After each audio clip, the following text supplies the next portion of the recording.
ابن الاحمر نے فرشتہ موت کو لبیک کہا تو ان کے ولی عہد محمد ثانی نے تخت سلطنت کو زینت دی۔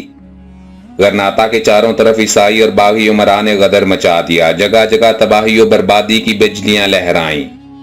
محمد ثانی کے لیے دنیا تنگ ہو گئی، مسلمانوں کے لیے ذلت و تحقیر کا صحرا وسیع ہو گیا، لٹیروں کے بازوؤں میں بل آ گیا، گنڈوں کے ہاتھ کھل گئے۔ الفانسو اور اس کی حسین ملکہ باغی عمرا سے گھل مل رہے تھے، انہیں اپنا اعلی کار بنا کر غرناطہ کو تباہ کرنے پر تل رہے تھے۔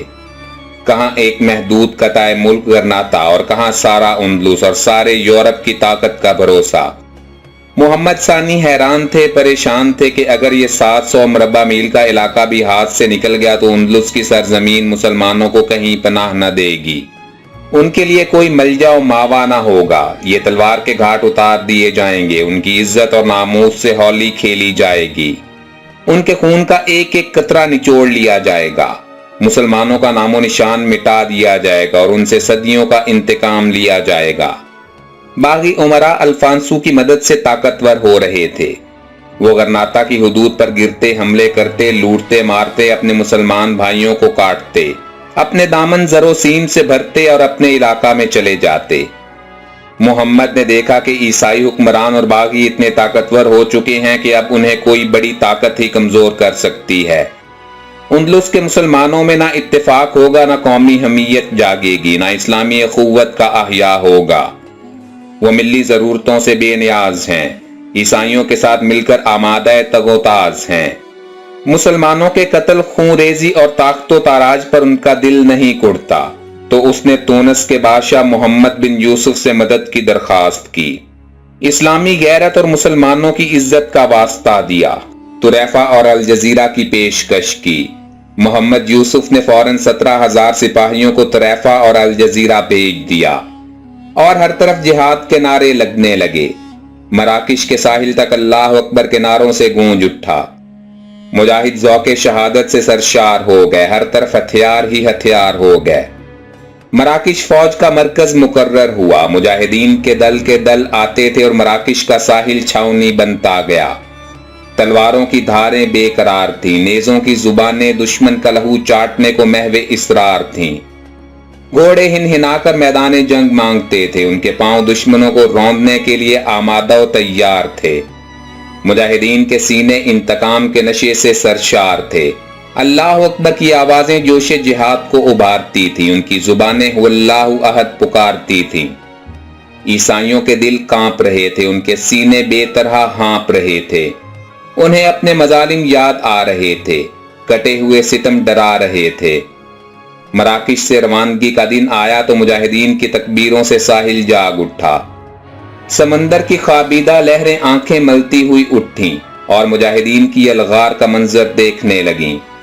سوار فوج کو جہازوں نے اپنے سینہ پر لیا، سطح بحر نے جہازوں کو اٹھایا، ساحل اندلس پر پہنچایا۔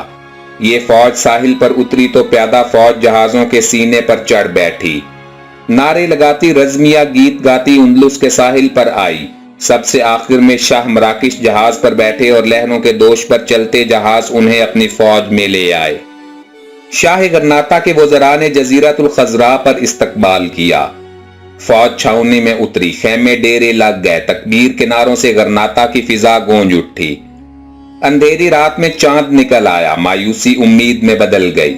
شاہ مراکش اور وزراء شاہی محل میں آئے، مجلس مشاورت منعقد ہوئی، حالات کو جانچا گیا، فضا کو ماپا گیا، طے پایا کہ دشمن پر 3 طرف سے حملہ کیا جائے۔ شاہ مراکش اسیجا کی طرف سے یلغار کریں، ملاغا، کاؤس اور کومارس کے والی کرتبہ پر بڑھیں اور شاہ غرناطہ جیان کی خبر لیں۔ یوسف کی آمد سے عیسائی دنیا میں زلزلہ آ گیا، وہ کانپ گئی، فتح کو شکست میں تبدیل ہوتے دیکھا تو جان پر کھیل جانا بہتر سمجھا۔ ایک ایک عیسائی ہتھیار باندھ کر آیا، شمشیر و سنان سے سج کر نکلا، مجاہدین کے راستے کا کانٹا بنا، جان کی بازی لگا دی، موت کو پکارا، زندگی کو للکارا، مسلمانوں سے پنجہ آزمائی کے لیے بڑھا۔ ڈان نونیوں کو سپہ سالار اور امیر حرب و پیکار کا خطاب ملا۔ ڈان نے آؤ دیکھا نہ تاؤ، فوراً اسیجا پہنچا اور شاہ مراکش کا راستہ روک کر کھڑا ہو گیا۔ फौज को कील कांटे से लैस किया, तरतीब को संभाला, बहादुर फौजी अफसरों से मेमना और मैसरा को मजबूत किया, कलब लश्कर को अपनी बहादुरी और ताकत से चट्टान बनाया और इस तरह खम ठोंक कर खड़ा हो गया कि गोया मुजाहिदीन की यलगार के सामने लोहे का पहाड़ है जिसे अपनी जगह से हिलाना मुमकिन ही नहीं। मुजाहिद पहुंचे तो मैदान को दुश्मनों से भरपूर पाया, कुछ फासला छोड़ा और उतर पड़े। खेमे डेरे उतारे, घोड़े हिनहिनाए जमीन पर सुम मारने लगे, गोया कह रहे हैं अभी हमला करो, दुश्मन को संभलने का मौका ना दो। शाह मराकिश ने जल्द जल्द फौज की तरतीब दुरुस्त की, सफ़ें बनाई, नारे तकबीर लगाया और फौज को आगे बढ़ने का हुक्म दिया।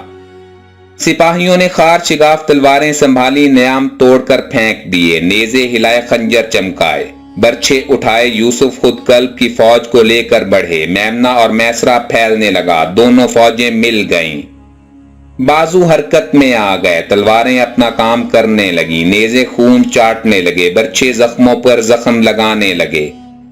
यूसुफ बढ़े, घोड़े हवा होकर उड़े, तलवारों की बिजलियां कूदने लगीं, नेज़े शुआए आफ्ताब को शर्माने लगे।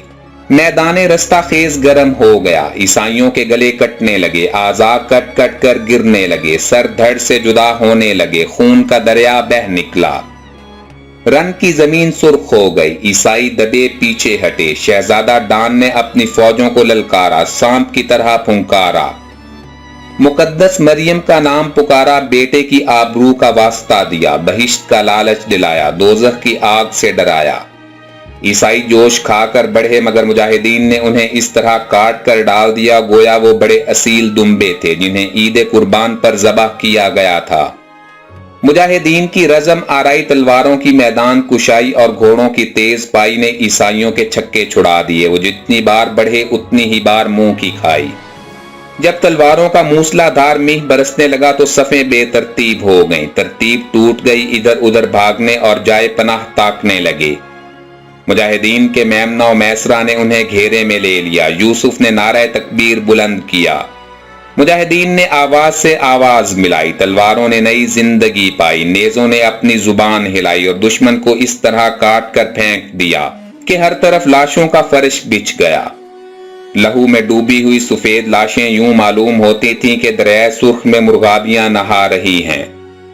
डान ने अपनी फौज को बचाने और मौत के हाथ से छुड़ाने की बहुत कोशिश की मगर मुजाहिदीन की तलवार ने हर दफा उसे नाकाम किया। जब फौज कट गई और इक्का दुक्का ईसाई भाग रहे थे तो डान ने भी मैदान से निकल जाना चाहा। वो अपने घोड़े की बागें थामे खड़ा था। बरहना शमशीर उसके हाथ में चमक रही थी। एक मुजाहिद ने उसे देखा, घोड़े को इशारा किया। उसने चारों सुम उठाकर छलांग लगाई और डान का रास्ता रोक लिया। डान ने दो एक हाथ मारे मगर मुजाहिद ने उसका वार खाली कर दिया।